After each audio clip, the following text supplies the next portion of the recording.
कहानी शुरू होते ही हमें एक कमरे में एक आदमी को हाथ में गन लिए हुए दिखाया जाता है। हम देखते हैं कि उसी रूम में एक बच्चा सो रहा था। अभी ये आदमी उस बच्चे को गन से शूट करके मारने ही वाला था, मगर इससे पहले कि वो उस बच्चे पर गोली चलाकर मार पाता, उस रूम का दरवाजा अपने आप से ही खुल जाता है। इसीलिए वो आदमी डरते डरते उसी के ऊपर गोली चला देता है। गोली की आवाज को सुनकर वो बच्चा अचानक से जाग जाता है और आदमी बच्चे को देखकर रोने लग जाता है, जिससे वो बच्चे को मारने में नाकामयाब रह गया। उसके बाद यहाँ से सीधा हमें एक अजाइलम को दिखाया जाता है। वहीं पर हम एक कपल को देख पाते हैं जिनमें हस्बैंड का नाम मार्क और उसकी वाइफ का नाम जेसी होता है। पता चलता है कि वे दोनों इस अजाइलम में एक बच्चे को अडॉप्ट करने के लिए आए हुए थे, क्योंकि कुछ साल पहले ही उनका बच्चा बाथटब में डूब जाने की वजह से मर गया था। अपने बच्चे को खोकर वो दोनों काफी दुखी हो गए थे, इसीलिए उन्होंने डिसाइड किया कि वो लोग अपने लिए एक बच्चे को अडॉप्ट कर लेंगे। अजाइलम में लगभग उन्हें 8 साल बच्चे के बारे में बताया जाता है, जिसका नाम कोडी था। कोडी जब 3 साल का था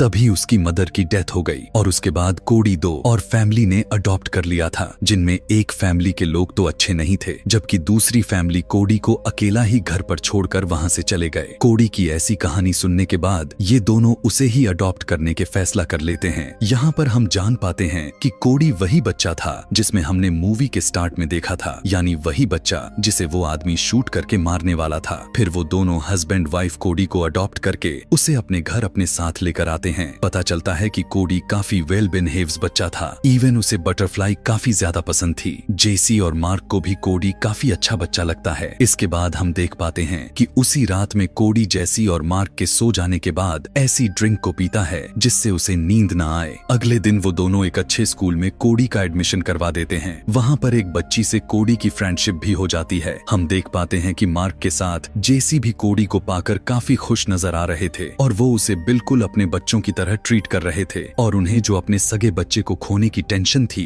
वो अब वे दोनों उसे धीरे धीरे भूलते जा रहे थे। लेकिन फिर एक रात वो ड्रिंक ना लेने की वजह से कोडी को नींद आ जाती है और वो सो जाता है, और तभी उस घर में कहीं से अलग अलग डिफरेंट तरह के बटरफ्लाई आ जाते हैं। अब यहाँ पर जेसी के साथ मार्क को भी यह बात काफी अजीब लगती है, मगर फिर भी इस बात पर वो ज्यादा ध्यान नहीं दे रहे थे। मार्क उनमें से एक ब्लू कलर के बटरफ्लाई को पकड़ लेता है ताकि वो उसे कोडी को दे सके, क्योंकि कोडी को बटरफ्लाई बहुत ही ज्यादा पसंद थे। लेकिन जैसे ही कोडी की आंख खुलती है वहां से सारी की सारी बटरफ्लाई अपने आप से ही गायब हो जाती हैं, और मार्क ने जिस बटरफ्लाई को कोडी के लिए पकड़ी होती है वो भी गायब हो गया था। फिर अगले दिन जब कोडी घर वापस आता है तब उसे घर में उन दोनों हस्बैंड वाइफ के साथ उनके बच्चे को पिक्चर नजर आती है। ये वही बच्चा था जो जेसी और मार्क के सामने बाथटब में मर गया था। कोडी इस बच्चे के बारे में उन लोगों से पूछने लगता है, तब मार्क उसे बताता है कि ये मेरा बेटा था जो कि इस दुनिया में अब नहीं रहा। और उस रात कोडी एक बार फिर से सो जाता है और इस बार उन्हें बटरफ्लाई के साथ साथ उनका मरा हुआ बेटा भी नजर आ जाता है। यहाँ पर जैसे ही उनके सामने उनका बच्चा दिखाई देता है तब वो दोनों हस्बैंड वाइफ हैरान परेशान हो जाते हैं। जेसी अपने बच्चे को हक करती है, जबकि दूसरी तरफ उसी समय कोडी की आंख खुल जाती है, जिससे वो बटरफ्लाई और उनका बच्चा दोनों ही गायब हो जाते हैं। इसके बाद कोडी सुबह में उन दोनों हस्बैंड वाइफ से सॉरी कहता है कि रात को मैंने ड्रीम देखे थे जबकि मुझे नहीं देखने चाहिए थे।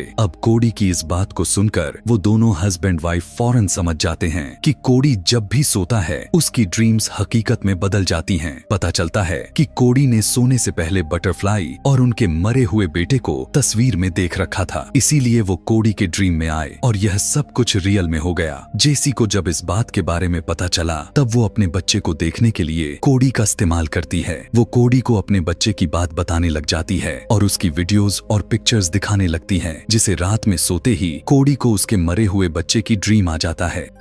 अब जाहिर सी बात है कि कोडी के ड्रीम में उसका बच्चा आ गया तो रियल लाइफ में भी आ जाता है, और इसी तरह जेसी और मार्क दोनों अपने बच्चे से मिल पाए। तभी हम देख पाते हैं कि एक अनजान एंटिटी कोडी की तरफ जा रही थी, जिससे कोडी की अचानक से आंख खुल जाती है, जिससे उनके बच्चे के साथ वो अनजान एंटिटी सब गायब हो जाते हैं। दरअसल जो डरावनी एंटिटी थी वो कोडी का नाइटमेयर था। यहाँ पर हम देख पाते हैं कि मार्क अपनी वाइफ जेसी की इरादे को काफी अच्छी तरह से समझ चुका था कि वो अपने बेटे को देखने के लिए कोडी का इस्तेमाल कर रही है। उसकी ऐसी हरकत मार्क को काफी बुरी लगती है। इसी वजह से वो अपने बच्चे के सारे पिक्चर के साथ उसके सारे वीडियोस को रिमूव कर देता है, जिससे होगा यह कि अगली बार जेसी कोडी को यूज नहीं कर सकेगी। अगले दिन कोडी स्कूल के लिए जब जाता है, स्कूल में एक लड़का जो कि काफी बदमाश था, वो कोडी को काफी परेशान करता है। हम देखते हैं कि क्लास खत्म हो जाने के बाद कोडी वहीं पर ही सो गया और तभी वहीं पर एक बार फिर से हम उसी डरावनी एंटिटी को देख पाते हैं और उस एंटिटी का नाम कोडी ने कैंकर रखा हुआ था। हम देख पाते हैं कि यह एंटिटी उस बच्चे पर अटैक कर देता है जो कोडी को परेशान कर रहा था। कैंकर की अटैक की वजह से वह बच्चा हवा में जाकर गायब हो जाता है। अब यहाँ पर जो कुछ भी चल रहा था वो सब कुछ कोडी की फ्रेंड भी देख लेती है। यहाँ पर हमें काफी अच्छे से पता चल जाता है कि आखिर कैंकर है क्या। कैंकर असल में कोडी का नाइटमेयर है। अपने मन से कोडी जरूर उसके बारे में सोच रखा होगा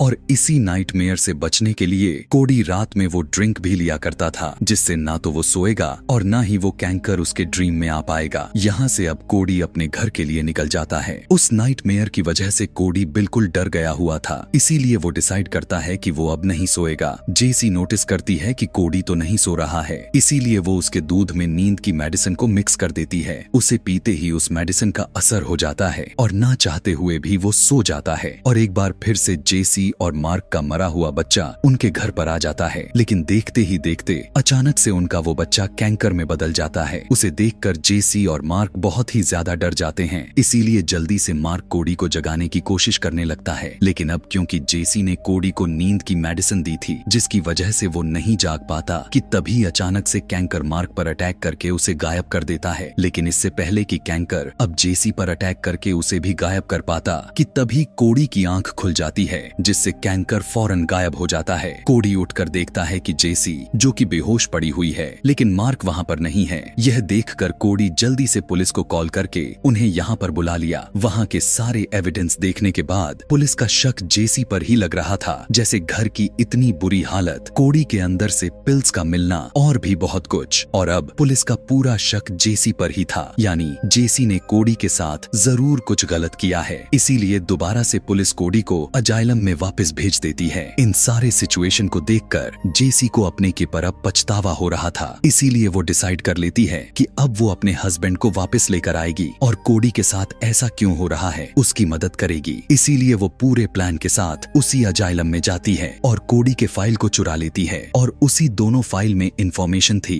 जिन्होंने कोडी को पहले अडॉप्ट किया हुआ था। इसीलिए जेसी उन्हीं फैमिली के लोगों से मिलने के लिए जाती है और ये वही आदमी था जिसने इस कहानी के स्टार्ट में कोडी को गन से शूट करके उसे जान से मारने की कोशिश किया था।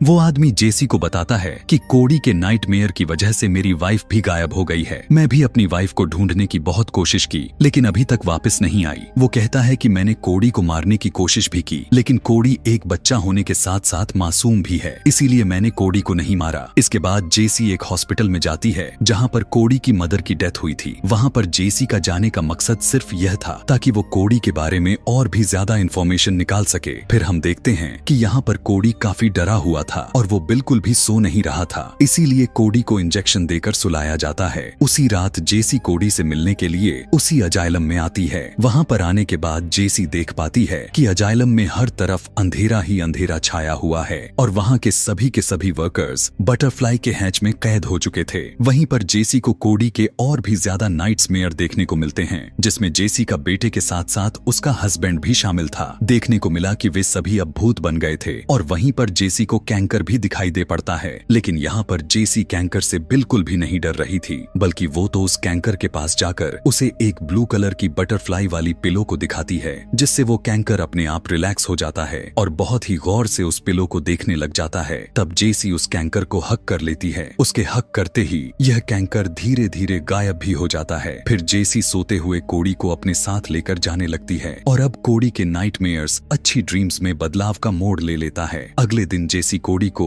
उसकी ही मदर की एक डायरी देती है और उस डायरी में कोडी की मदर ने कोडी के लिए बहुत सारे बातें लिख रखी थीं। कोडी की मदर कोडी से अपने जान से ज्यादा प्यार करती थीं और उसके पैदा होने से पहले ही उसकी मदर को कोडी के इस एबिलिटी के बारे में पता था कि कोडी के ड्रीम और नाइटमेयर हकीकत में बदल जाते हैं और कोडी की मदर को यह बातें काफी अच्छी भी लगती थीं। पता चलता है कि कोडी की मदर को कैंसर होने की वजह से डेथ हुई थी। जिस समय कोडी की मदर की डेथ हुई थी तब कोडी लगभग 3 साल का था, जहां पर कोडी ने अपने मदर की डेथ फाइल में लिखा हुआ कैंसर को कैंकर पढ़ लिया था और इस बीमारी की वजह से कोडी की मदर की हालत काफी खराब हो गई थी। कोडी अपने मदर की हालत और कैंकर के बारे में यह सोचता था कि मेरी मदर को कैंकर ने ही लेकर चला गया। अब क्योंकि कोडी ने कैंकर के बारे में इतना ज्यादा सोचने लगा था कि उसे नाइट्समेयर आने लग गए थे और वो कैंकर कोई और नहीं बल्कि कोडी की मदर ही थी। कोडी की मदर उसे बटरफ्लाई वाले शेफ पिलो पर सुलाती थी और इसी वजह से वो उस पिलो को देखकर रिलैक्स हो चुकी थी और यही वजह थी कि कोडी को बटरफ्लाई इतनी ज्यादा पसंद थी। फिर रात में जेसी कोडी को एक अच्छी स्टोरी सुनाती है जिसमें गायब हुए मार्क और उस आदमी की वाइफ और उस बच्चे की गायब होने के बारे में बताती है। यहाँ पर हम देख पाते हैं कि कोडी अपने पावर्स, अपने एबिलिटी पर पूरी तरह से कंट्रोल कर पा रहा था और अब वो गायब हुए लोगों को वापस लेकर आ सकता है और इसी सीन को दिखाते हुए यह कहानी, यह मूवी यहीं पर खत्म हो जाती है। ऐसे ही और भी मूवी एक्सप्लेनेशन वीडियोस देखने के लिए कमेंट में नेक्स्ट लिखना ना भूलें। Thanks for watching.